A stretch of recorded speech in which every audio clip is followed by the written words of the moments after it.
Thank you all for coming. My name is Brian Meredith. My official title means nothing. I am the DM guy here at West Virginia University for the entire institution. I oversee DM, I maintain it, and I try to answer questions and help faculty and staff out the best I can. This is our session we have somewhat creatively entitled How I Learned to Stop Worrying and Love Digital Measures, which I cribbed from Kubrick, the film about the horrors of a nuclear atomic war. Cold War, I should say. It's better, digital measures is less depressing than that, I promise. Get through the who, what, why, when, where, how, and as I go through, feel free to stop me with any questions you might have. This is going to turn into more of a conversation because as you'll very quickly see, DM is pretty easy to use. The questions arise in where do I put this thing that I do that doesn't quite fit with what these names sound like. And I forgot to ask, do we have any new faculty here? First years? Okay, we got a number of first years. So welcome to WVU again, and thank you for coming. So what is DM? DM is the institution-wide electronic reporting system that WVU uses for both annual evaluations and promotion tenure action reviews. In School of Medicine, Health Sciences, they call those continuation for the annuals and then action reviews for the P&T when you go up for promotion. We are in our third year of using this here at WVU, and I am the one who did not turn off my phone today, so I can't say anything. I can't make any snide remarks to anybody. So we are in the third year of using it here at WVU. Some of you, if you are from the School of Pharmacy or B&E, have been using it longer. But institution-wide, year zero was about 3 years ago. So that is a long way of saying that there are people in your departments who have used this before. At every college, I have a central DM administrator who also has been doing this for about 3 years. But there are people in your department who have gone up for promotion. There are people in your department who have gone through an evaluation. There are people there who can help you. But if you can't figure things out, by all means, email me, call me, stop by me, throw a rock at me. We'll get it figured out. So why are we using digital measures? Well, as some of you may remember, the annual evaluation process and P&T process used to be voluminous in terms of paper. When someone went up for promotion and tenure, we would carry across cartons of paper to the provost office, where CB and for the last few years, Melissa, would go through cartons and cartons and cartons, and Chris too, of paper to go through the evaluation process. This was hugely inefficient and an anachronism in the modern world. A number of other institutions use this system as well. I think like 80% of the Big 12 use it. So if you don't love DM, there is someone to commiserate with, but a lot of people use this, and it is hugely beneficial to the efficiency of the system, as well as the transparency of the process and the fairness of the process, which if you were at the session that Melissa and Prescia, either of those sessions that they ran over the last few weeks, you will know is a goal of the administration, is to make sure that all the reviews are efficient, transparent, and fair. So, the who of this, I don't think we had any part-time adjuncts. The who uses this are your faculty members. So your full-time faculty members who are eligible for promotion. I think the visiting, are you on track to become a don't know yet? I just know I'm a visiting assistant professor. Okay. 1-year contract is that, more than likely, and you were in CCA again. Yeah. What department? Art. Arts. You would be using this as well. Typically, the only folks here who would not use this are going to be a person who teaches maybe one lecture, and that's it. But every other faculty member at WVU uses this system. If you're in one of those weird areas, just ask me if you're unsure, or ask your chair, hey, do I use DM? The where. So if you haven't been to digital measures yet, there's a couple ways to get to it. The easiest way, far and away, is just to Google WVU digital measures. You can also get to it if you go to the faculty website. This is the page that Melissa was mentioning right before we started, faculty.wvu.edu. Scroll down the page a little bit, you'll see a picture of the provost. You'll see a link for digital measures. If you Google WVU digital measures, you should arrive here. If you follow this link, you arrive here. The big blue login button. It uses your standard WVU login credentials. It'll ask you for two-factor authentication, log in, and you'll be at the screen I'll show you in just a minute. I also want to point out we have a few guides here. So there's a brief overview in the a very short list of frequently asked questions. We will be updating this over the next few months to broaden it a little bit more and also bring it up to date with a user interface update that is coming to DM, but not until after December 31st, so don't panic. And it's a very mild update. There are also some other guides here. One of the most important, and this is a preview of what's to come at the very end, is this guide for running and submitting a faculty productivity report. The way we use DM at WVU, very high-level overview is that we enter in data, we produce a productivity report, and then we submit that productivity report. It's important to understand that that is the only thing that your reviewers will see. Or if you are reviewers sitting in the room, that is the only thing at which you will be looking. You don't go through the individual screens of digital measures and click around. You just look at this one document. So that guide shows you, and it's like 3 pages maybe, and that's only because we have screenshots for every step of the process. It shows you how to run that report and submit that report. You aren't done with your annual reporting period or your promotion and tenure packet until you run that report and you submit that report. So I wanted to point that guide out. There is also a guide if you are a review member, if you're a chair, if you're a committee member, for running the personnel review access report. That's just a fancy way of saying it generates a PDF with a list of everybody in your section or your department or your college, and it has links to all their review materials. So if you're on that committee, familiarize yourself with that report. Did you have a question? No, I thought I saw a hand. Never mind. And again, there's another couple guides there. There's also an administrator guide. If you have to do any administrative tasks, if you're an administrative staff, that guide can help you out as well. So without further ado, if you click the log on button, I'm going to teleport you there. You are presented with the main screen of digital measures. So let's get into the how you do this and what we're trying to accomplish here. So you will see that the screen of digital measures, the main screen, is broken out in a few different categories. I'm going to collapse these so they can fit on the screen better and you can see them all at once. So it's broken out into general information, teaching, scholarship, research, service, and then this bottom screen, archived reports and documents. So I'm going to start out with the question of what do we put into digital measures? What's the goal? You know, I've already mentioned that this is for the annual review and for promotion and tenure, but what are you supposed to be documenting here? Well, it's what you are doing at WVU. And you might think, well, I know what I'm doing at WVU, but what am I responsible for reporting? Well, I would ask you, where would you look? This is my first audience participation question. And it goes into Melissa's area, so Melissa will chime in here as well.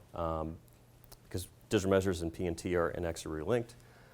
Where would you go to find out what you are responsible for as a faculty member? Your offer letter. A+. Keep going. Keep going. You can keep going too if you'd like. It's not just one place. That's the fun part. Your workload plan? Workload plan is one. Memorandum of understanding. MOUs are another. Your boss. Kind of, sort of. I will say that if you get a review from your chair in 1 year and your boss, your chair, says, I think you need to do X, then that is something that you need to document. So that'd be an annual review. An annual review. Yeah. There's more.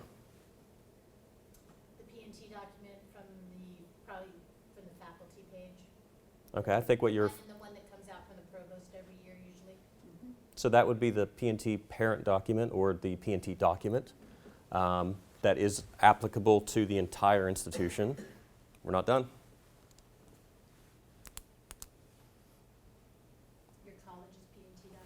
your college's P&T document, and one more. Anybody? Your department's P&T document. Some departments have their own P&T documents.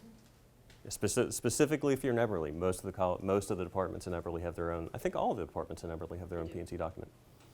So, if your question to me is, what am I supposed to be doing and what am I supposed to be reporting, I would say, what are your areas of significant contribution? Are you a tenure track where you're 40-40-20, so that's teaching and scholarship? Are you a service faculty where you're 80 service, 10 research, 10 teaching? You need to look there. So that's where you start to figure out the substance of what you're putting in here. So, with that said, your three kind of meat areas are going to be the teaching area, the scholarship research area, and the service area.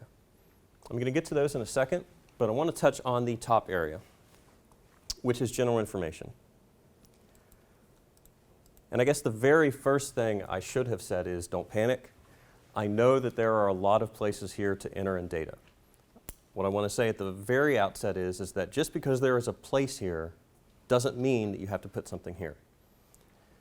We just went through the very short discussion of where you're actually responsible for things and what you're expected to be doing. You notice that digital measures was not one of those sources of what you were supposed to be doing. So simply because you see a section here that says media contributions, appearances, and interviews, that's digital measures. That's just a place to report it if, for instance, you might be in the Department of Political Science and they expect you to go out and speak with the news media about current political events.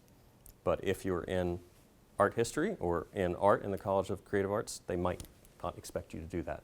So again, just because you see a place here doesn't mean that you have to put something here. So this kind of general information is a couple of different things. We have some administrative information about you, which is creatively labeled the administrative data, trio of screens, permanent data, yearly data, restricted access documents. I would ask that when you log in for the first time that you check that that looks up to date. That contains information. You'll have your appointment letter in there. Most times you will have any MOUs that alter what you're doing here at WVU. It'll also just have some background information about you, when you started, when you may have been tenured, if you've gotten a salary enhancement, anything like that. If you see errors in that information, reach out to your college administrator. I can help with this, but I'm not always in the best position to verify that information at the university level. So if you reach out to your college admin, and if you're curious about who your college admin is, there is a link right here on the login page. When you click it, it takes you to a list of all the college admins with their emails. So if there's something wrong in that administrative data section, reach out to your college admin. They'll get it corrected for you. The other thing I want you to look at as well is the education section. We are under the HLC accrediting guidelines here at WVU. We just had our visit a couple years ago. Every faculty member who instructs is required to be credentialed. And what do I mean by credentialed? I mean a transcript showing your highest degree. If you haven't done it yet as part of your onboarding, as providing a transcript to your dean's office, then you will need to do that, and then they will put that transcript there for you. If you're in Eberly, that would be me or Mike Perrone. Again, if you have a question about who that is, reach out to your college admin, and they'll help you out there. If you're also a WVU graduate, just let me know directly, and I'll pull that for you. You don't need to mess with the registrar at all. We'll get it for you. So those are the two things right off the bat that I would ask you to look at. We'll come back to some of these other sections at the end, but let's jump into talking about teaching. Oh, question? Can I ask you a question about this though, just real fast? Yes. So education, like you put in your education that's happened in the past, right? Correct. But then for like certifications or awards, do we just put what's happened since we got like, so I'm new, so I'm just from August, so I just start like at August, or do I go back in history? As far as certifications go, it's only if it's relevant to your assignment here at WVU. Let me take a step back. You can go above and beyond and put everything that you've ever done into digital measures from even before you started at West Virginia. And you can use this tool to maintain CVs. I recognize that not everybody does that, but I do know of a few folks who do. They like to have everything in there. So if you'd like to, you can put all your certifications in, even from before you were at WVU. But what you are going to be evaluated on, so if we look at DM as the tool for annual evaluations and P&T, it's only what you've done since you've started at WVU. I would encourage people to go back and do more, but required, right. And same with awards and honors and awards, honors, and endowments. That's really what you've done since you've been here. If we have any endowed chairs in the room, you've already got one there for you. We did that for you centrally. We mark your endowed chair position. But again, feel free to put that there. It'll be in front of your committee and will be available for review. So, on to teaching. When I expand that out, you will see it is broken into a few different places. I am going to start with the one that will be relevant for most of you, which is the scheduled teaching screen. So, we do a few things for you here centrally to aid with how you use digital measures and to save you some time. The scheduled teaching screen is where all the courses for which you are listed as an instructor in Banner are automatically added for you. So if you go here now, you've never been here before, if you go to that scheduled teaching screen, you're going to see some courses for which you were the instructor with a non-0% responsibility brought into your account for you. If I click on that screen, again, you will see some entries here. What you should be doing is clicking on each one of these entries and adding things that are appropriate to document what you've done in that course. Let me show you what it looks like. So at the very top, and I want to mention this first, you'll see this click here to exclude this course from your productivity report. Some of you may know if you teach a multi-section course, maybe you teach Bio 101, maybe you're the course coordinator for Biology 101, and you've got 500 students and maybe 15 GAs. If you have been put in with a non-0% responsibility, they're all going to come into your productivity report.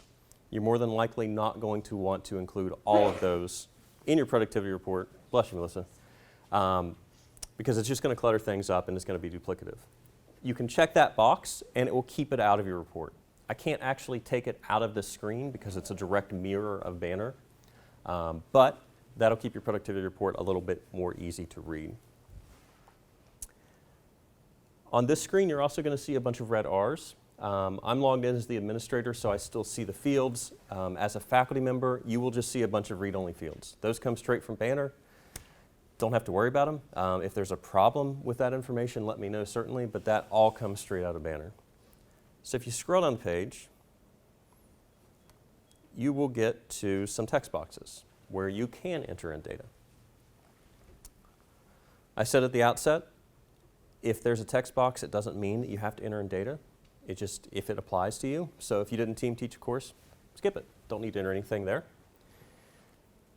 We have a few fields here for any new methods that you've introduced into your course or any materials that you would like to specifically highlight. Of course, you can type text in there if you would like. If you don't have anything to report there, that's fine. Move on.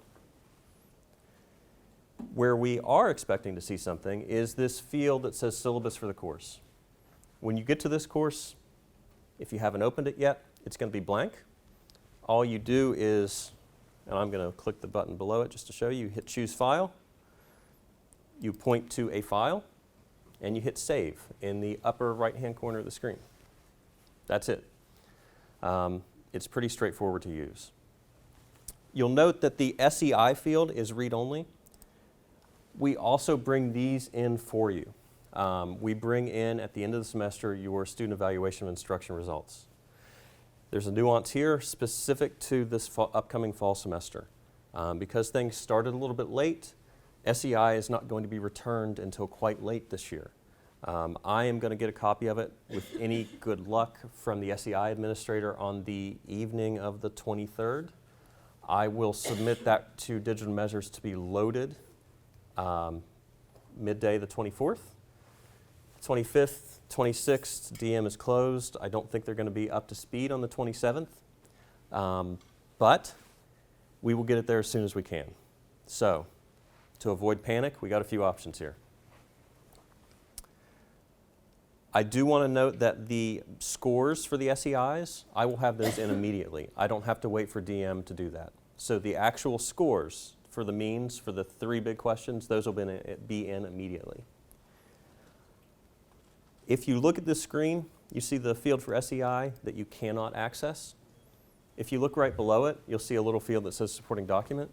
If you want, those results should be released to you 21st, 22nd, somewhere in there. Is that about right, Melissa?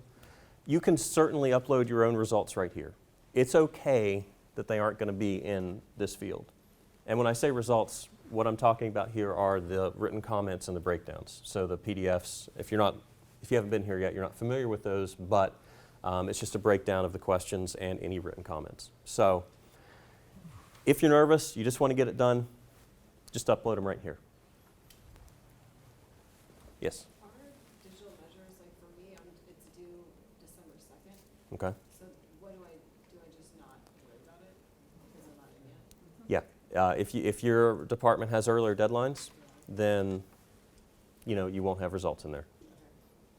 And that's the other option too. If your deadline is like the university deadline, and when I say deadline, it's a good segue to the when. Different departments and different colleges have different deadlines. The university deadline that I speak of is the deadline for those going up for P&T. So that's December 31st at midnight. If you have an earlier deadline, that's fine. But if you just want to submit without the results, there's recourse. If you don't like your review at the end, you can do a response. Or you can submit that next year as well. Any questions about this SEI issue this year? Yes? So if we choose not to add it manually, it will be added automatically. It'll just be close to the deadline. Yeah, it'll be close to the deadline. My goal, I'm going to knock on wood, say the 27th. There's a chance it extends out to the 28th or the 29th. So what you're saying then, that's implications for running the submitting the report that you talked about at the beginning? Correct. Okay. Correct. If you choose to wait and wait for it to be centrally uploaded, if you run the productivity report, let's say you run it on the 26th. If this gets uploaded afterwards, and it's going to get uploaded after the 26th, I can assure you. Let's say it doesn't get uploaded till the 29th. If you've run and submitted your report, it still is not going to be in that report. That report is a static snapshot. The faculty productivity report is very much a snapshot in time, and we do it intentionally that way so we can snapshot your progress. So if you can do that, you can run the report, submit it on the 26th, wait for the thing to be uploaded, let's say the 28th. All you would need to do then is rerun that report and resubmit that report. You can do that as many times as you want into the deadline. I just ask that if you do that, just have one report at the very end. Otherwise, you're going to have some very confused reviewers on your hands. Can I give people another tip? Last year, I bought a new phone, not even thinking about the Duo issue. So if you're going to travel for the holidays, I would print some codes for Duo before you leave. It's not a bad idea. And I do take emails and calls on New Year's Eve. I do it every year. It's my joke. Everybody who's seen this presentation before knows you can continue to email me right up until New Year's Eve, like at midnight, but the quality of my advice is going to go downhill very, very, very rapidly. I will be at the apothecary. You can find me in person, but again, not in an official capacity. Question? I do. I'm new, and so sorry if this question's silly, but so my position's in 4-H youth development, but each semester in the spring and the fall, I adjunct one course for the College of Ed. So that course is going to be under selected teaching. So should I select that it be excluded from my productivity report because it's not part of my work with extension, it's in addition to? So like I don't know that I'm going to get, maybe I should ask my college person, but I don't know that I'm going to get credit for teaching that course for my position with extension. I'm not sure how that works, but Is it in your contract? no. Is it in your workload document for the year? Yes. Then it goes in here. It's Okay. part of your workload document, it's part of your assignment for the year, and you should get credit for it. Okay. There should be some, of course, so something should be removed if something is being added. It should be on overload and you should be compensated for it. There should be something. Okay. And even if you're doing on overload with compensation, you still document it. Okay. That's what I'm doing. Overload. You still Okay. document it. Okay.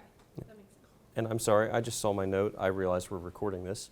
I was to repeat your question. It was a very specific question about whether or not we should be excluding something because it wasn't clear as to whether or not it was in your position. Again, the answer was that if it's in your workload document, if it's in one of those sources of things you should be doing, you should be documenting. Thanks. Okay? All right. So, scheduled teaching. You're going to have courses from Banner. You're going to upload your syllabus. You'll wait for your SEI, or you'll upload your SEI yourself. And I mentioned that this supporting document place, you could upload your SEI there. You might think, is that the only thing I can upload? No. You can add as many files as you need to, as you want to. You just click this add button. I would give it a description so that your viewers aren't a little confused, but you can add as many things as you need to. The file size limit is increased this year. It's 100 whole megabytes. If you are looking to upload something more than that, and this usually happens in CCA, I would use one of the description fields to add a link. Let's say you're uploading a video of performance. Throw it on a video hosting service, YouTube or Vimeo or whatever you may happen to use, and throw a link to it. If you run into issues with that, let me know directly, and we can figure that out. But you can add as many files as you want. There's no many limits on that. Just individually, it's 100 megabytes per.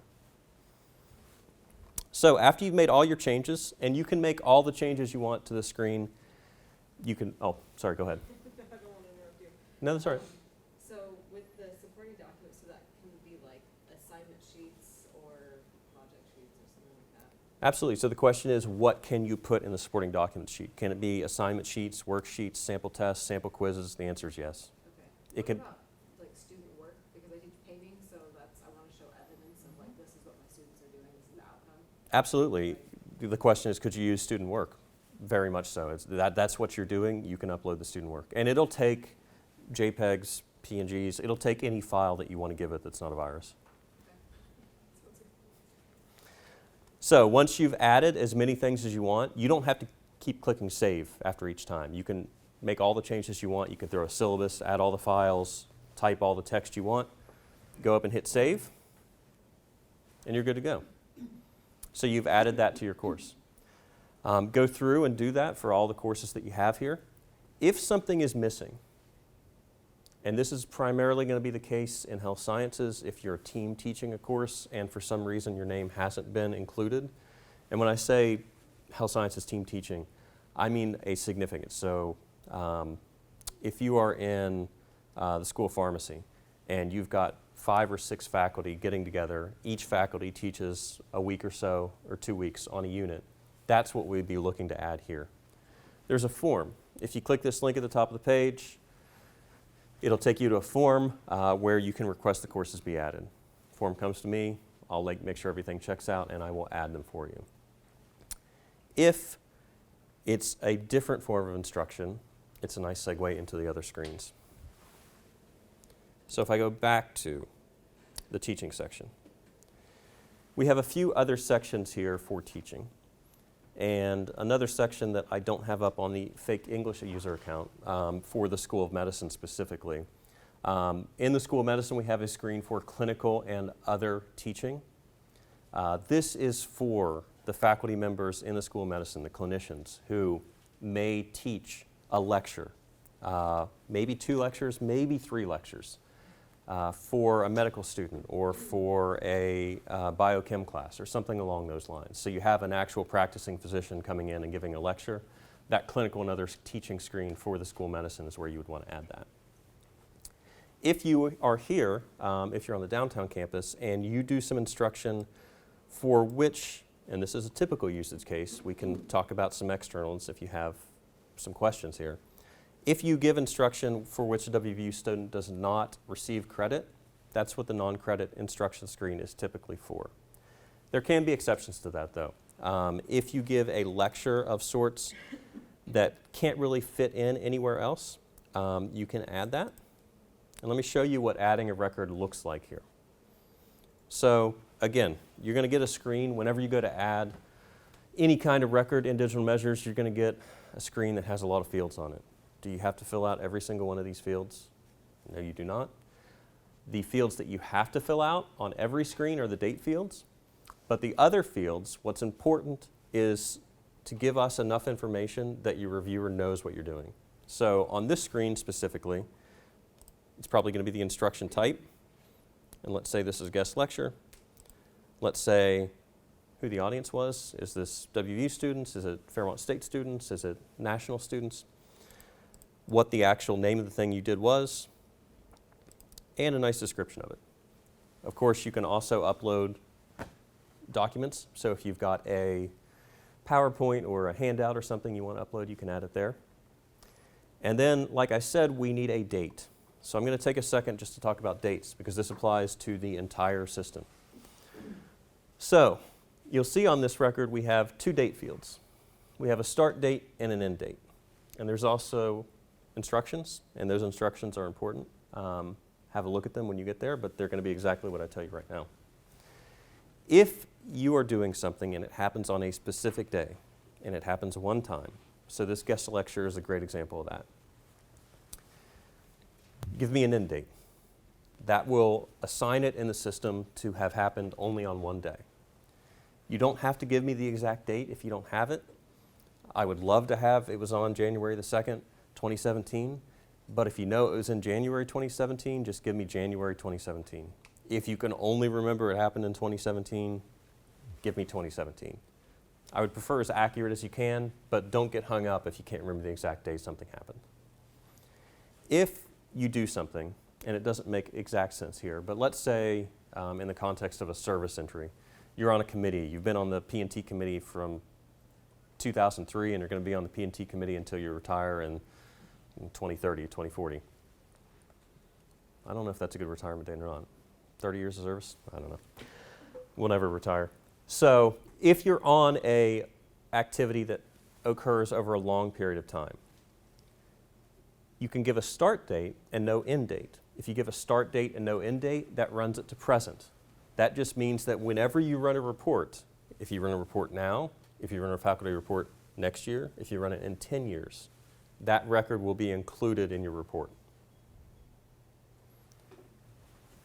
And the other case we have here is if it's just for a semester. So let's say that you teach a guest lecture, or you teach, let's say you teach, I think one of those options is a mentorship. And you mentor med students for the entire year. Then you can say, I started August 17 and I finished August 18. So you can give it a range as well. So I'd encourage you to use those date fields to your advantage to cut down on the data entry that you have to do. If you do the same thing every year, you can make one entry, put it over multiple years. Any questions on dates? How do you do the one entry over multiple years?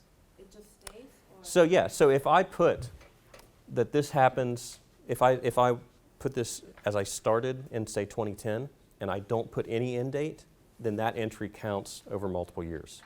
Okay, and then when I end it, I just enter the end And date on that yeah, year. you go back, you edit that record, and you put an end date on it.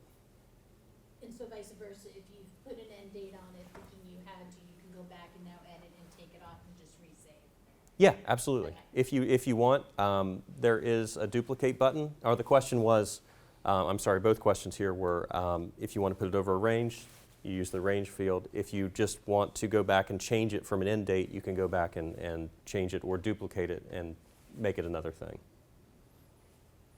So, I run the planetarium, and so every year there's a lot of documents about the planetarium, and it seems strange that every year those documents from the previous year would be included in. So I was told by someone in my department to just every year say January to December planetarium management, and then the next year January to December, so that I've got like multiple entries for planetarium management. Right. So the Do you agree with that advice? So the question here is, if I do something over a long period of time, can I break that out into multiple entries in the system versus using just a start date and an end date over a long period of time? Well, and because if I do use this start date from 3 years ago, it's gonna include like 20 documents that I included from 3 years ago, and that seems silly. Right. So I think in this case you absolutely can. You can break that out into multiple entries. And this is where, when you're doing these things, definitely talk to the folks in your department because they're going to point out nuances like that. There may be a situation where if you were overseeing the planetarium and for whatever reason you only had one document per year, you could make one entry and then just add, for the 15 or however long you plan to be running the planetarium, there would just be 15 entries there. But I think in this case, you can certainly break that out.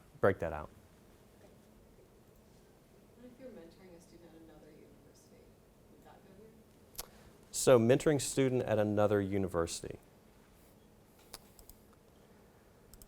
It would not definitely necessarily go on non-credit instruction. You Todd? were talking about mentoring, so I thought I'd ask now. Excuse me. So it's the question here is, if you are mentoring a student at another university, where would you put that information? Could be service, It could. discipline. It depends on whether or not it is related, again, to what you are supposed to be doing. If your appointment or your assignment says that you are responsible for maintaining relationships with students not only at WVU but in your area outside of WVU, then I would probably put that as professional service. Could be away from recruiting, right? If you're responsible for people at other institutions and you maintain relationships with undergraduate as a way of trying to draw them into our graduate program here, that could actually be a formal part of your job. What if it's not a formal part of my job? If it's just something I'm doing? If it's just something you're doing, Could be service to the discipline, though. yeah, you can. So we'll get to service in a moment, but I would consider that as putting that under professional service. If, however, you are mentoring grad students or you sit on dissertation committees for grad students, then the place we do want you to add that without question is directed student learning.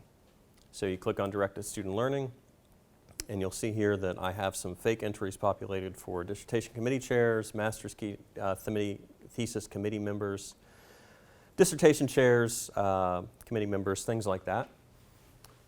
When you go to add an item, again, it's like everything else, you hit add an item, and then you give us as much information as we need to evaluate what you've done with that grad student.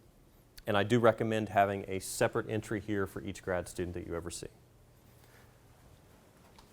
Is this where I would put if I'm going to mentor another instructor?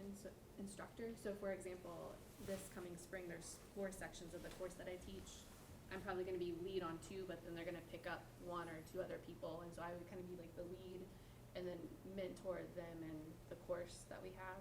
Would it go here, or is that service? So the question here is if you are mentoring another faculty member or just instructor, that would not go here. Okay. We have actually under service a place for faculty mentorship. Got it. What if it's part of her teaching assignment and the workload document? As part of the teaching assignment, I still, honestly, I probably would still put it under faculty mentorship. Directed student learning, unless these are grad students that you're instructing or that you're mentoring. And that brings us to an important point, Melissa.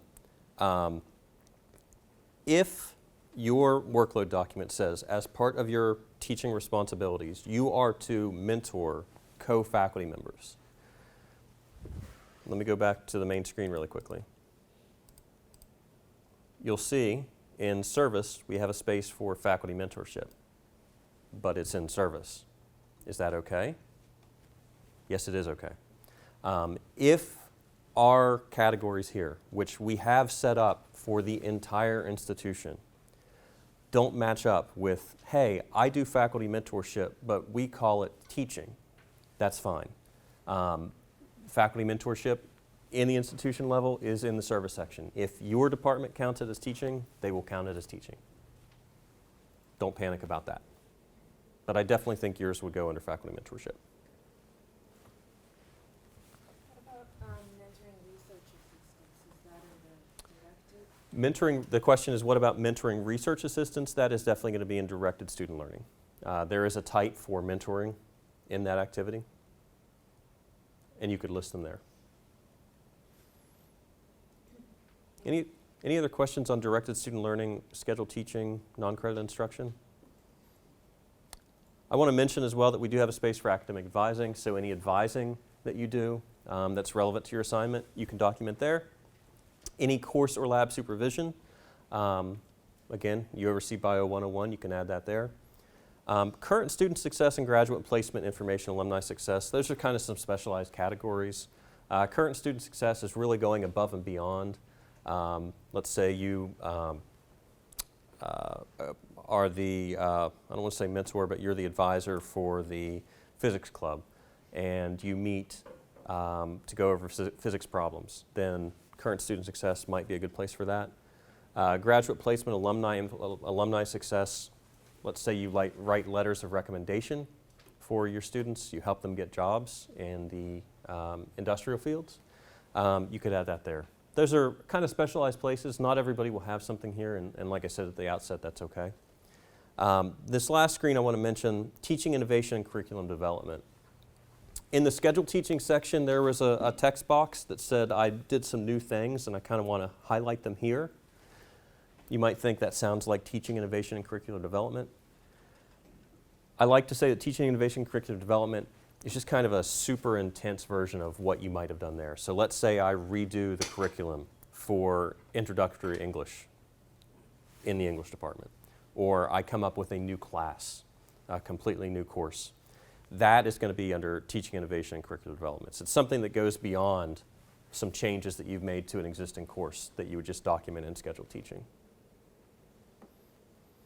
So teaching is big. Are there any questions about things that you do and you're not sure where they might go in terms of teaching into digital measures? Any questions about the things that we've talked about in teaching?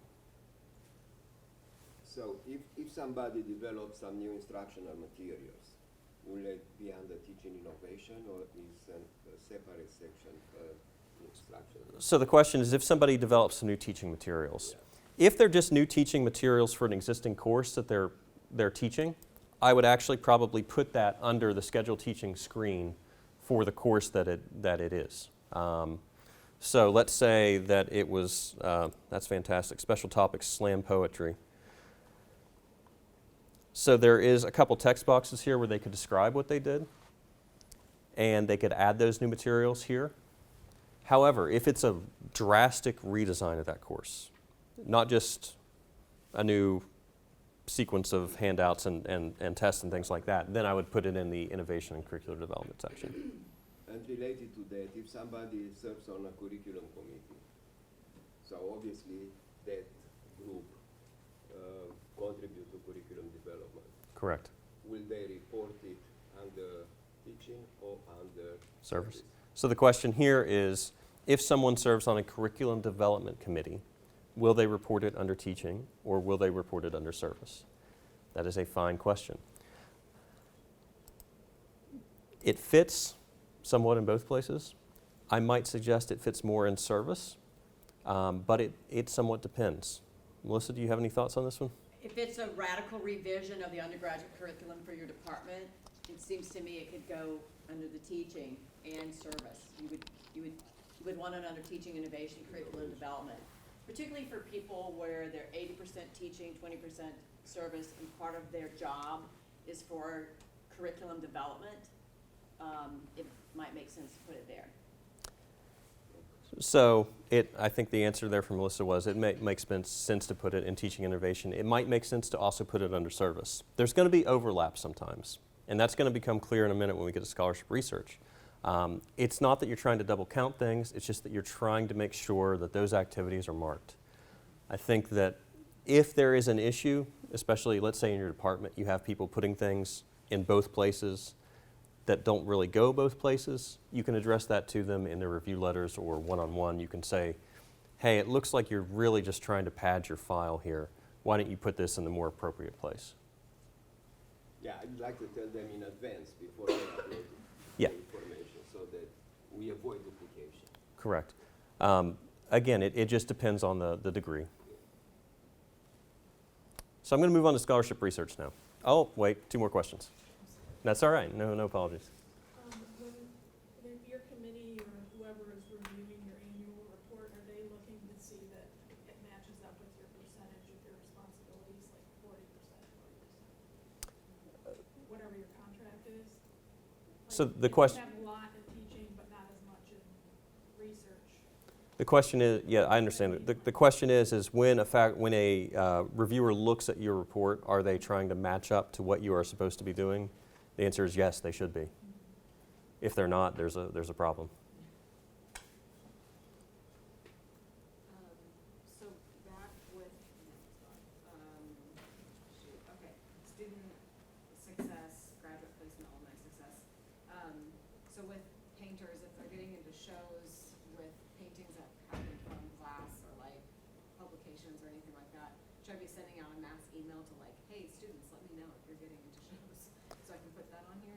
Would that be something? I mean, that's not a bad idea to show your effectiveness. The question was if I have students who in the art community are getting their works exhibited, put into shows based on what they did in my coursework or under my supervision, then absolutely you could put that in there. Now how you obtain that information, whether you solicit it through a mass email, it's up to you.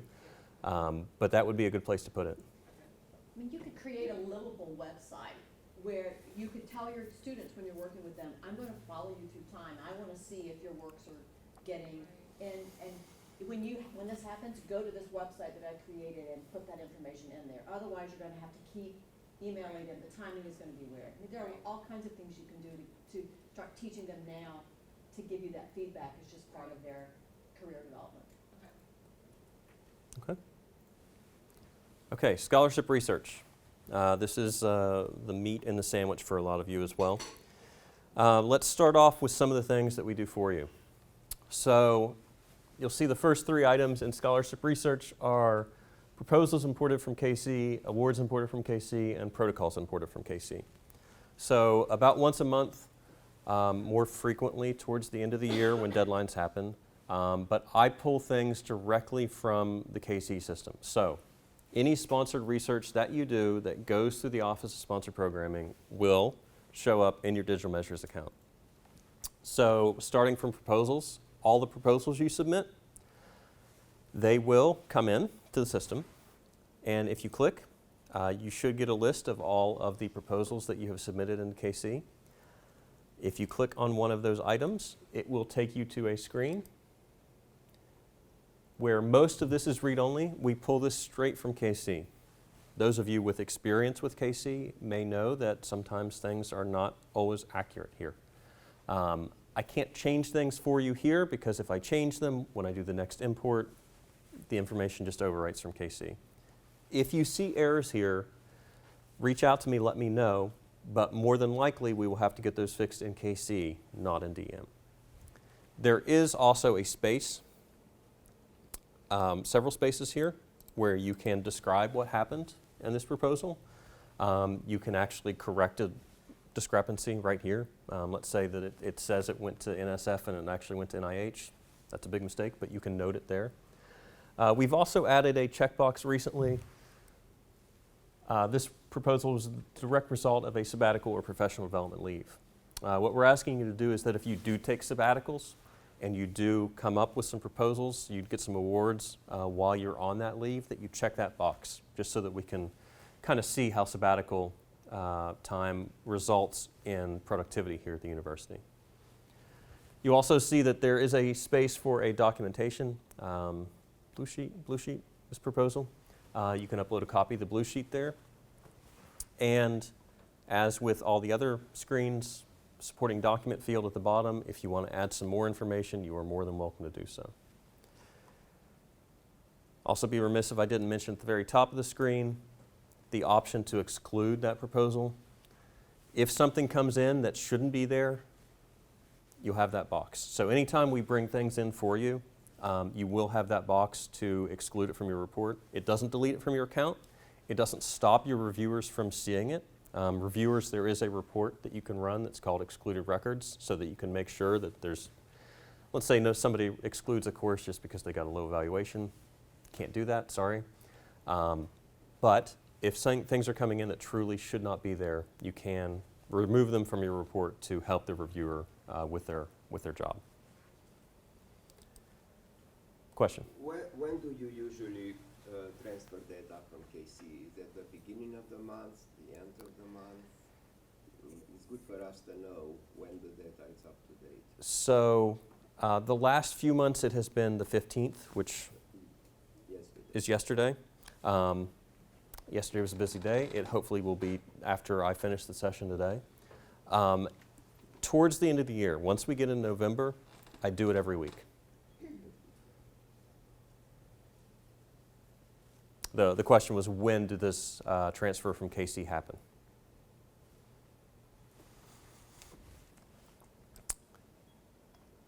The same goes for the award screen. If you click on it, any of the proposals that you have submitted that turn into awards will show here.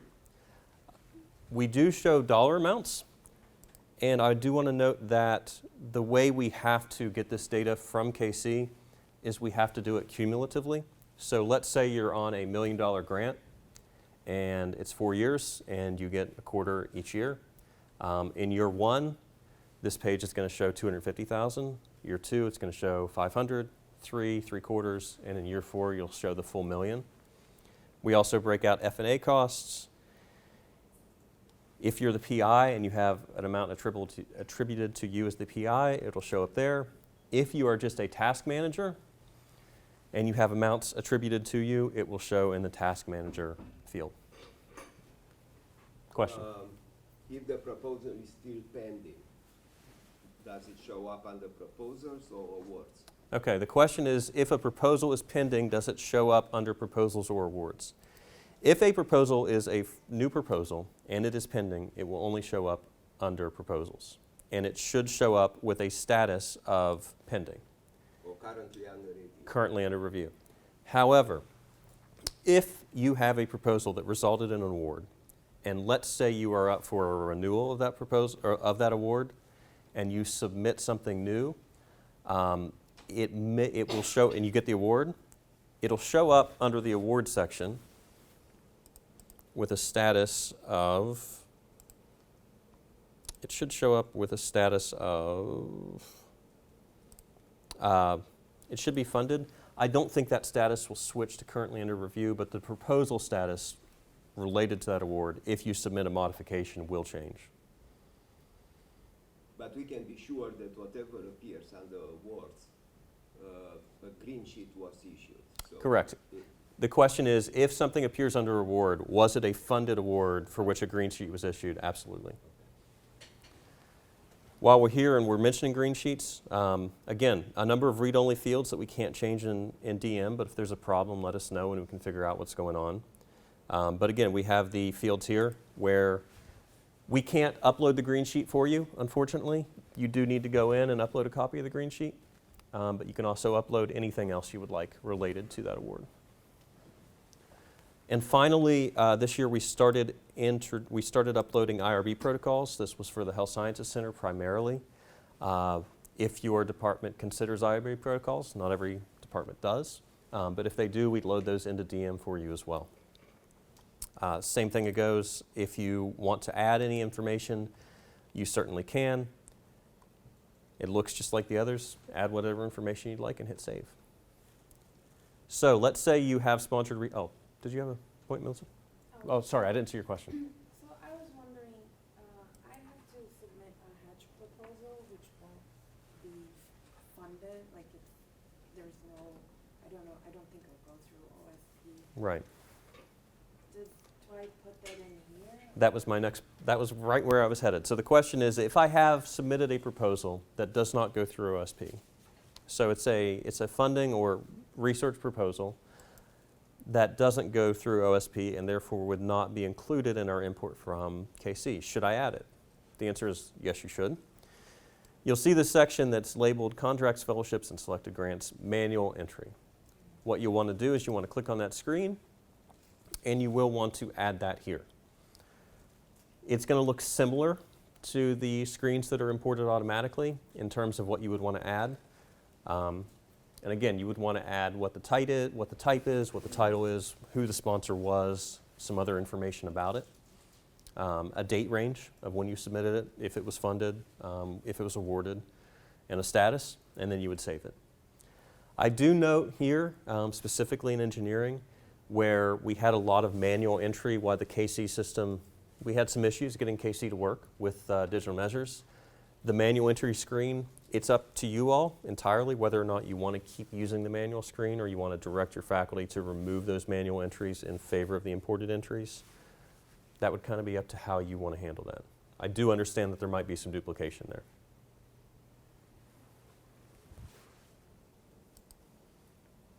Any questions about sponsored research activity?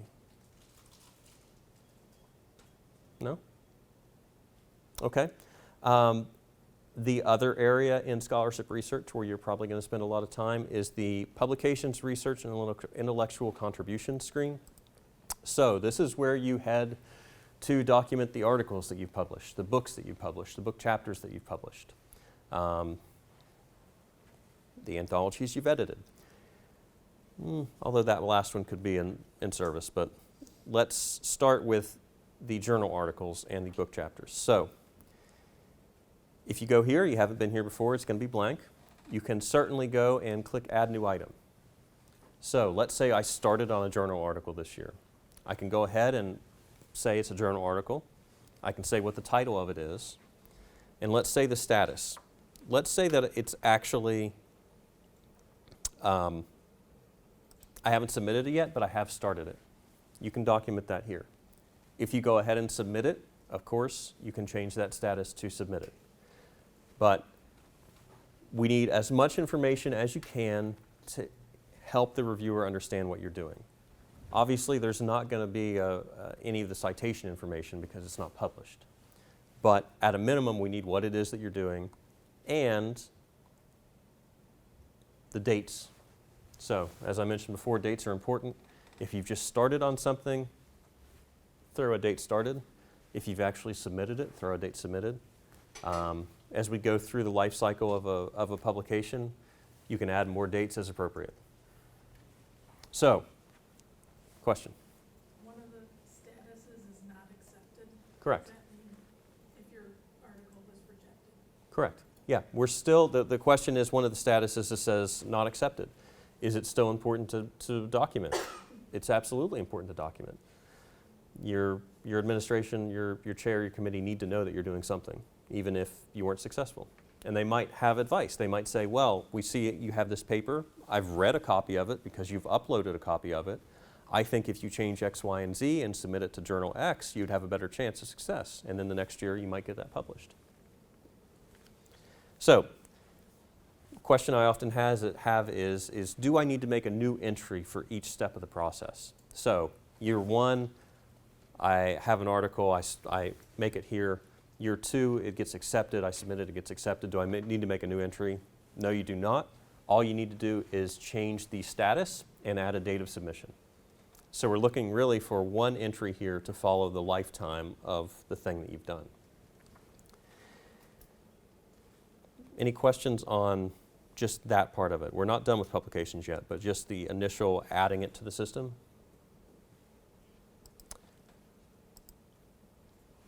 You might see here that we have a button next to the Add New Item button. It's called Import. If you have a publication that you want to pull into your account with full citation information, full listing of authors in the correct order, everything but a full text copy of the article, you can use the Import button. When you click on Import, you're presented a couple options. You can either throw it a BibTeX file if you happen to maintain a database in that format, but you can also import directly from a third party straight into Digital Measures. PubMed is actually one of the best import tools in the system. So for those physicians out at the School of Medicine, I think you've already had a number of experiences importing from PubMed. You select the service you want to import, and then you give it the search criteria. It automatically populates your name as the author. But if your name is John Smith and you get the phone book, I do want to indicate that there are additional search criteria that you can add. So for instance, you can narrow it down to the journal, you can add a date range, you can absolutely narrow this down. So I think we have PubMed, we have Scopus, we have Web of Science, we have Crossref, and if you have an ORCID ID number, you can feed it that ORCID ID number and it'll pull in everything that's associated with your ORCID ID. When you do that, a few clicks, it'll walk you through the process of importing it. Then it's in your account. Your full citation is there. The only thing left to do after you import something is to upload a copy of the thing that you did. So with an eye toward promotion and tenure, it's not just enough to have this journal article, a published article in poetry. We actually need a copy of the thing or some documentation that this thing actually happened. The best evidence really is just a PDF copy of it. There are no copyright issues here. We're not publishing this anywhere. This is just for purposes of review. But any other evidence of the publication as you go through the life cycle. So you got it accepted, throw in an email from the publisher saying your publication was accepted for that year. As you go through the life cycle, if you start an entry, let's say in 2014, submit it in 2015, it's accepted 2016, published 2017, 2018, you are going to build up a library of files that document the progression of the publication from start to actual publication. A question I get sometimes is, should I remove everything but the final publication? My answer to that is no. As a general rule, once you upload something to Digital Measures in a field like this, it should stay there. If you remove it, it breaks links. So let's say that you are a little OCD and you want to clean it up at the end after a publication is done in 2018, but you had in your 2014 report an email from the publisher of saying this publication is accepted. If you remove that file, let's say you go for promotion and tenure and someone is just evaluating your file and they go to look at that email. In this situation, it's not exactly dispositive on the situation, but if they go to click on that, it won't work. So once you add something to Digital Measures, as a general rule, it should stay there. That's not to say you can't remove a record that doesn't have a file uploaded. If you upload something accidentally, if you create a record that isn't correct, you'll note that on the right-hand side of the screen, I'm going to zoom out, you might be able to just barely see it, but there are checkboxes, and this is on every screen, every record. If you click a checkbox, you'll note at the top of the screen, two buttons light up. There's a little trash can and a duplicate button. If you make a mistake in data entry, check the box and hit trash. It'll ask you to confirm and it'll take that record out. If we're doing something, and this would be especially relevant for the planetarium example we had earlier, where you made an entry last year for your planetarium service, check the box, hit duplicate. It will bring everything forward except for the uploaded files. So what you could do is you could just check that box, hit duplicate, change the date, change the files, and hit save. It will save you a lot of time in your data entry to use that duplicate button. So, publications, research, sponsored research. We have a couple more screens here. Hit presentations next. Presentations is just like it sounds like on the label. You give a presentation at a conference, you give a presentation somewhere for which you want to receive credit. Sometimes those presentations are linked to publications. Let's say you give a presentation where the paper is then placed into a refereed proceedings of that conference. Then you're going to have two entries. You're going to have an entry for the presentation, and you're going to have an entry for the paper that was in the conference proceedings. It looks just like the other screens. Add as much as you need to identify what the type is, where it was, when it was, and any documentation you have, and hit save. This screen, the biographical sketch screen, this is a special screen that I will be honest with you, not many folks use. This is not to store bio sketches. This is to help generate bio sketches. If you have everything in digital measures, if you have your entire career, you have your publications, your area of emphasis, grad students you've worked with, you can use that as a tool to generate bio sketches. If any of you are interested in that, reach out to me directly, and I can help you use that functionality. And the final area is IP, and for the few that have it, if you have a copyright, if you have a patent, document it in there. Question? Is that for me? Yeah. Okay. So people in like the arts, music, theater have an option, artistic, professional, performances, exhibits, design works. Correct. So I know I put all the exhibitions I'm in, so 2 questions. What about rejection letters? Because like, I don't have control over names, right? I apply to things and sometimes I get in, sometimes I don't. And like with journal entries, you can put in if it's not accepted, but for us, there's like a pending, not presented option, but there's not like a rejection. So maybe I can ask you this after, maybe be more like singular for me.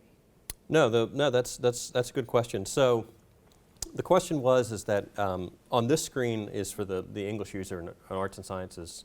We don't have a artistic performance design works exhibited section. CCA does have that section. The question is there is no status for rejected. There will be a status for rejected. I will add that for you. But yeah, definitely you want to make sure that you're documenting everything, whether or not it's successful or no, understood. For now, you can put some kind of status on it, but I will add that within, it usually takes 5 to 10 business days. Thank you. Mm-hmm. And then I had a second one. So say we're not exhibiting work necessarily, but we're producing work too. Would we be able to put that in that section?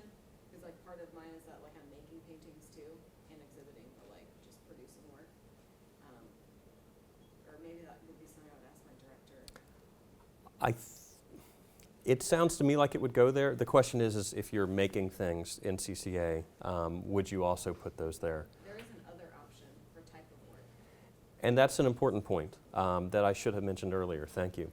When you have these screens and you're asked to identify a type of thing that you do, there should always be an other box, an other option, and right below it a box to explain what other is. This might be a very good situation to use the other type and then explain work produced as required, or required work produced, something like that. Right. But I would definitely have a conversation with your director to see what they're asking for, which is another point that I do want to hammer in. When you have these questions, your first stop really is your director or your chair. If they're a little bit fuzzy, then that's when you look toward the College of Men or myself, and we'll figure it out. Question? What about a conference presented by your graduate student? A conference presented by your graduate student. So you were not actually presenting at this conference, but your grad student was. And and you worked on the paper with them, with their presentation. Okay, so if you worked on the paper, that will go in your intellectual contributions as a publication. Presentation. Oh, sorry. Well, I thought- Yeah, I said paper, but I meant presentation. Okay, so the question is here, if you've got a grad student, if you are working on the presentation with them, then you could list that as a presentation and presentations. If they are doing it all on their own and you're not necessarily involved in it, then it would not go there. I would say it would more go under directed student learning for that entry for that grad student. You would say, they gave this presentation, I wasn't really involved, but it was related to the work they were doing underneath me. If you are actually not necessarily a co-presenter, but you helped with the presentation, or does your name appear on this presentation anywhere? Well, I'm thinking like you're working on a research with the student, and then you give them the opportunity to go and present at a conference. So it is both your work that is being presented, but they're the ones given the opportunity to actually present. Why wouldn't your name be on it? No, it's in the presentation. Yeah, Oh, okay. so you don't have to physically present to Correct. list it under presentation. No, as long as your name, and the question is, as long as your name is on the presentation, you can add it under presentations. Okay. And the same thing for if a paper comes out that the student is, the lead author on, if you're, a co-author, then it would go under your publications as well. Another question. Yeah, so I was hired in February and I was finished collecting data for my dissertation and had begun analysis. Now I'm well into the writing stage and my chapter should be drafted by December, but I'm gonna defend in the spring. Do I document that? Like, does my dissertation count as a publication? Like, should I put that in there or it's not? Is it a requirement for you to finish your dissertation as for your job? I don't have to have my PhD to have the position. But it's ongoing research. It is. And so it should be documented. Okay. Yeah, so the question is if you're, as part of your job, or just you're getting your dissertation, you go ahead and document that. Got it. And it would go under the publication. Publications, research, intellectual contributions. Any other questions about scholarship research before we move on to service? We usually credit people for output, not effort. Okay. So what is the logic of uploading in digital measures papers in preparation that have not even been submitted? Well, Presentation is an output. No, I'm talking about a journal paper that is in preparation. A draft is an output. So you're saying Sure. that things don't exist until they're accepted. They actually, every step is an output, but it's a different type of output. Okay, so it's an output. It's not considered just effort, because in my view, I would consider output once it is accepted. But you are saying that even writing a draft that was not yet submitted, it's still an output and not just effort. Right, it's an early output is another way of differentiating it, right? And so, Because it might be rejected. right, but the problem is you could have a lot of drafts, a lot of things submitted and nothing hitting, right? And that's expected early on, maybe the first year. But by the second year, those things need to start finding homes, either funding or whatever. So it's not just this firm, this is always an output and this is always an effort. It's much more, it's conditional on when it is in the person's progress. And so we want to see, I think it's, if you don't get credit for even drafting and getting things out, it's pretty hard on the faculty member in terms of saying, we see that you're doing that, but we need to see them moving forward to the next step, right? Yeah. You have to have things in progress in order to meet, for them to be accepted. And if we don't give them credit for doing those things, Yeah, I understand what you're saying. Probably it's even more obvious in the case of proposals, because people may write many proposals, Right. but none of them be funded. right, And they will not be tenured, correct. because it's just effort, but no success. Right, so in the first year though, look again, don't look at it as it's the absolute truth every single time. Okay, so In their first year, they're just here at WVU, this is gonna be hard for you to translate, but I need to answer this. No, that's quite all right. It's For quite all people right. listening, okay? In the first year, the second year, they're making connections, they're learning the system, learning our way of going, of going through OSP, right? The timelines and everything. Learning the system, they'll get feedback by reviewers. They can modify and resubmit. We want to see submitted, hitting, submitted, revised, resubmit, eventually making it, right? And so I think in the first year, the second year, we look more on the efforts, but then we start saying, okay, these things really, they're tiny, they're products, but they're just the first step of the final product that we're looking for, which is you've got to submit the grants to get the grants. And when you get the grants, we're going to make a really big deal about it. But we see that you're putting things out. So early on, I think it's different than later on. And by the third year, particularly if they need to get 2 or more as outlined in their offer letter, you know, or 2 really large ones as outlined, then you really say, okay, you're submitting all these things, but we're not. Maybe you should submit fewer and increase the quality and target specifically, or collaborate with somebody, or, do you see what I mean? Like, you really want to start giving them different messages in that third year compared to the first year. yeah, this helps, because for a reviewer, Yes. it means that you adjust your rating to stage in the You faculty do. development process. That's exactly Yeah, right. Okay.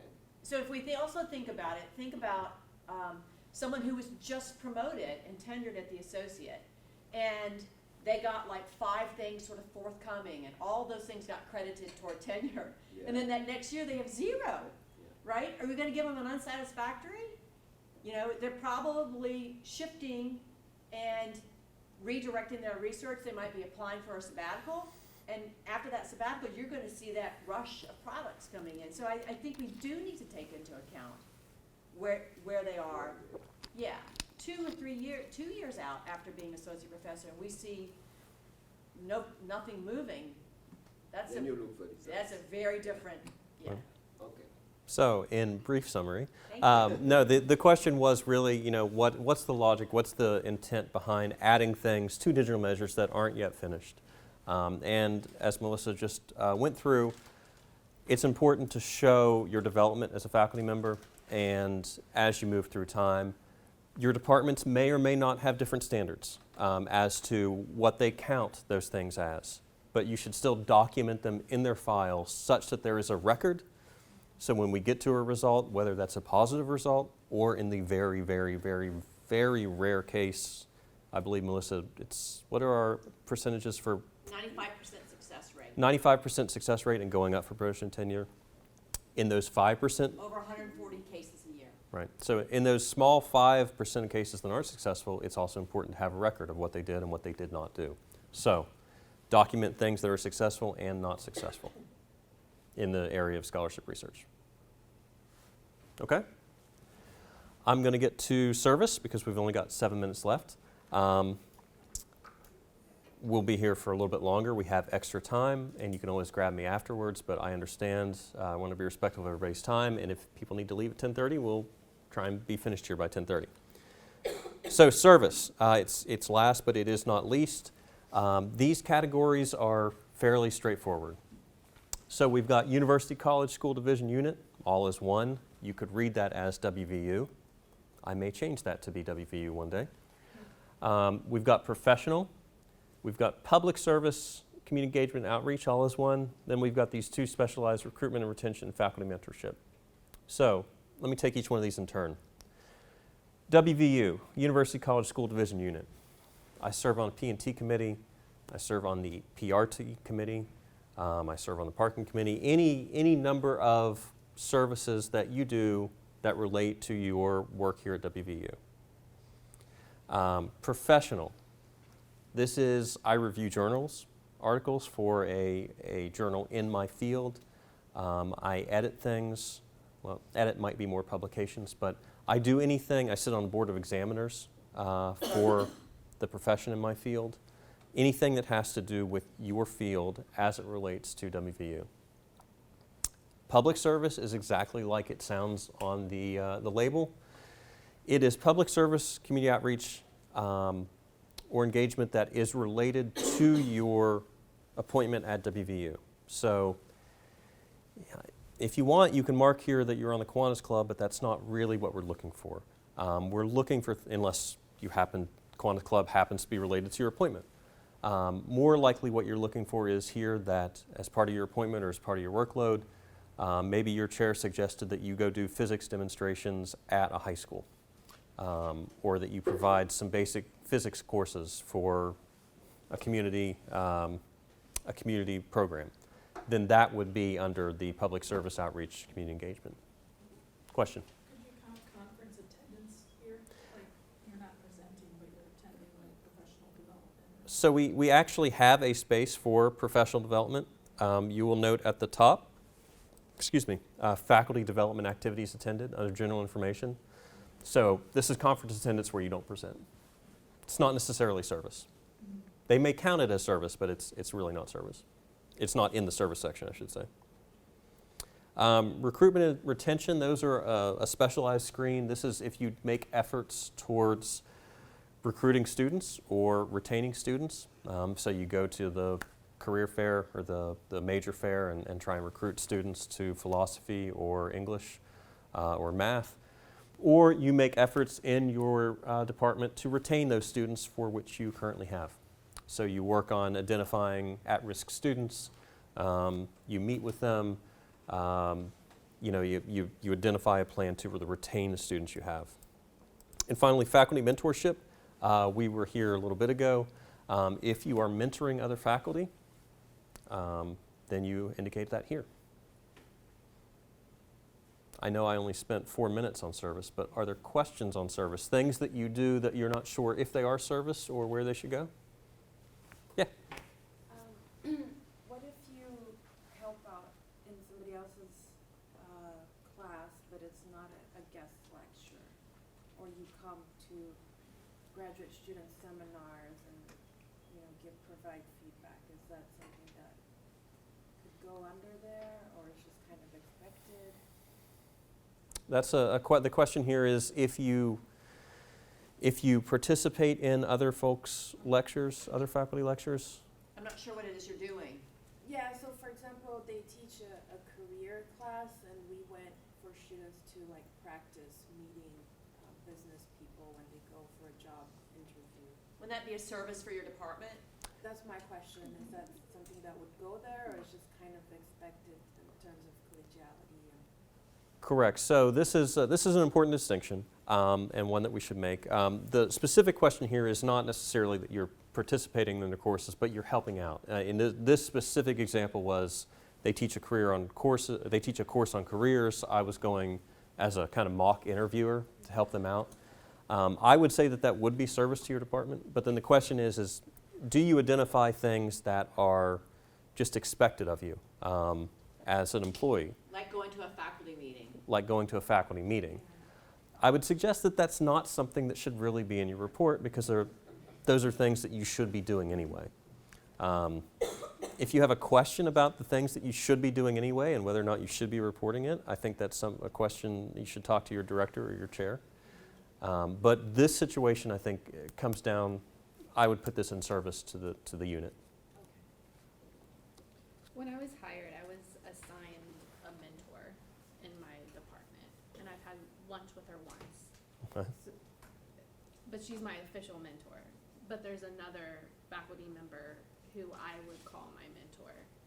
Can that person still get credit for being my mentor, even though they weren't assigned that role to me? Absolutely. So the question here is if I was not assigned to be a mentor of a faculty, can I report that in digital measures? Yes, you can. So should I write her a letter for her file as evidence? Yeah, the question is, should I write somebody a letter if they were my mentor? Yeah, Great. that is excellent. They will thank you very much, hopefully. Another question. Questions made me think of if I fill in for another faculty member, like a class, they had a thing happen, so I had to fill in 2 class periods. Do we put that under, or is that fall under expected too?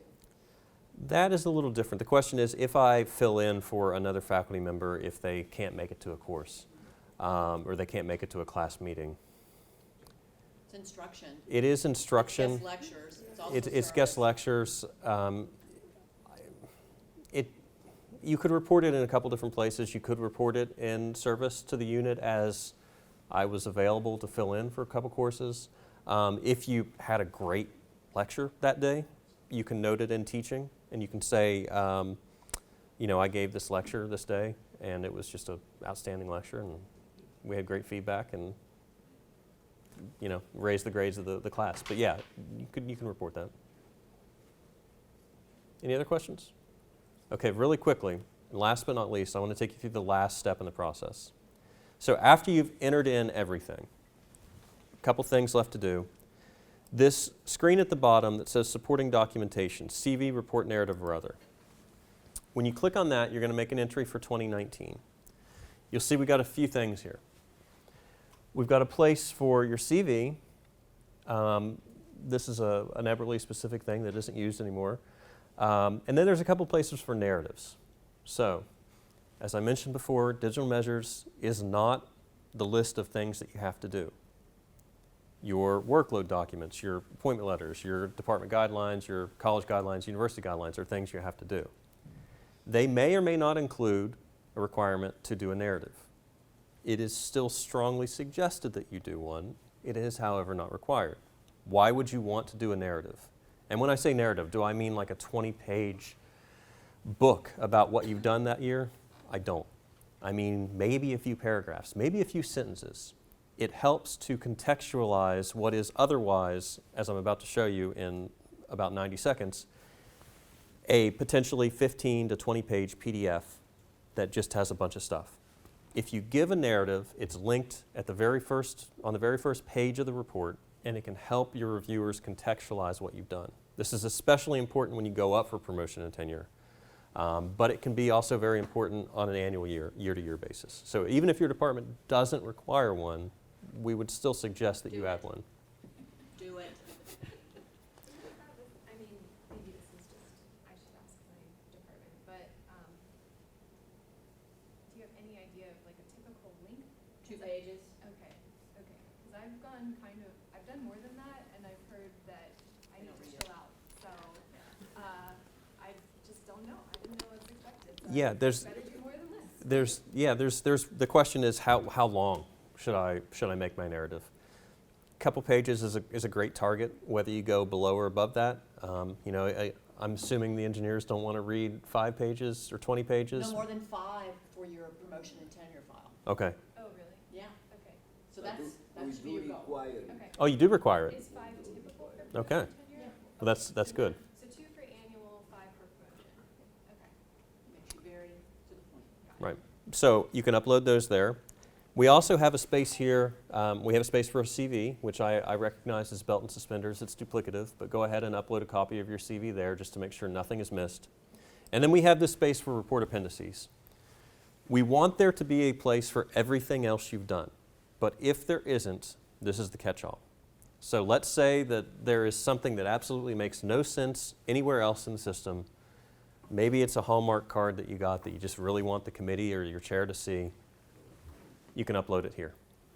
So once you've added to the screen your CV, your narrative, if you do one, we strongly suggest you do, and anything else you want to add, then it is time to run and submit the report. So you don't have to take notes here because we've got that guide. Head back to that guide and it'll walk you through. I'm going to show you what it looks like really quickly though.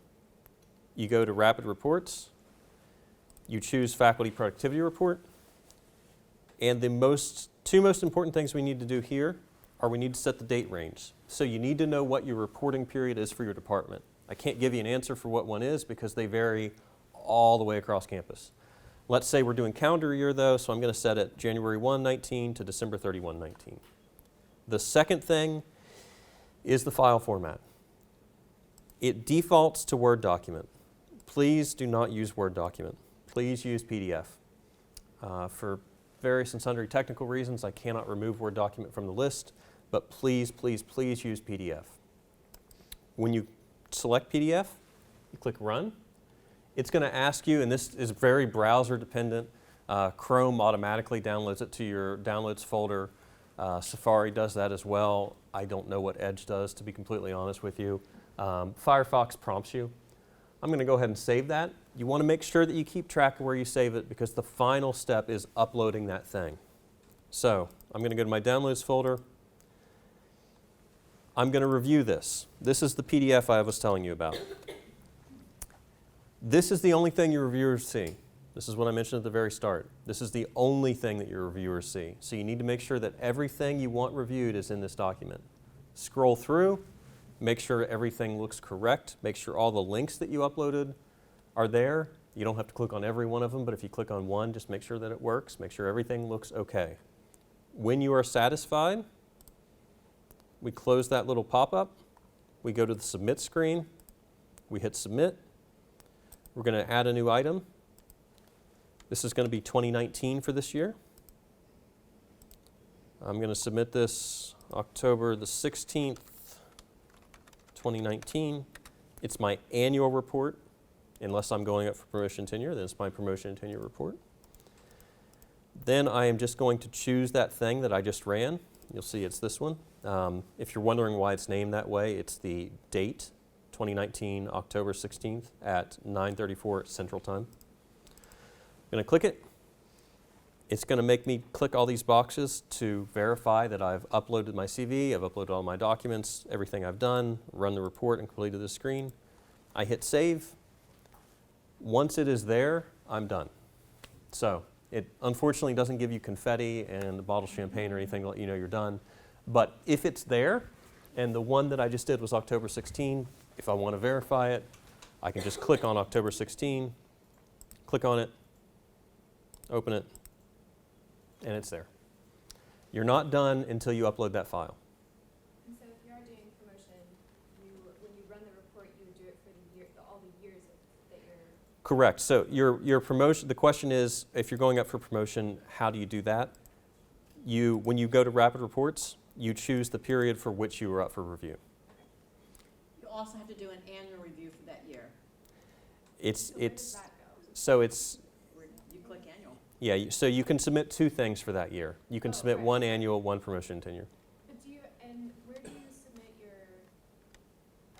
narrative for your promotion and tenure? So the narrative for promotion and tenure, if you look back on that supporting document screen, there was a button for the promotion narrative as opposed to, so the annual narrative is the top, the promotion tenure narrative is the second one. Okay, great, thank you. So that way you can have 2 narratives to help your reviewers, this is my annual, this is what I did this year, this is my larger one. And some folks use their external letter, their cover letter to their external evaluators as their promotion narrative. Depends on how you want to do that. So I'm, as a teaching assistant professor, I don't have. You don't have external reviews. evaluators, so. Correct. Until you go up for professor, you will. Right, for full, but. Correct. So you wouldn't have any external, so this would just be a promotion narrative that you put together. So, okay, great. Are there any questions about the process? I realize we're running a little bit late. So you showed a page that had all the past reports that were submitted. Correct. If that were, if we submit like one and then we resubmit it before the end of the year, we would delete. That's correct. So the question is, under the submit screen, you see here I have a rich history of, if you've been here for a while, you'll have a number of them. You should only have one for the current year unless you're going up for promotion and tenure, in which case you would have an annual and a promotion tenure. So if you resubmit, delete the entry that shouldn't be there.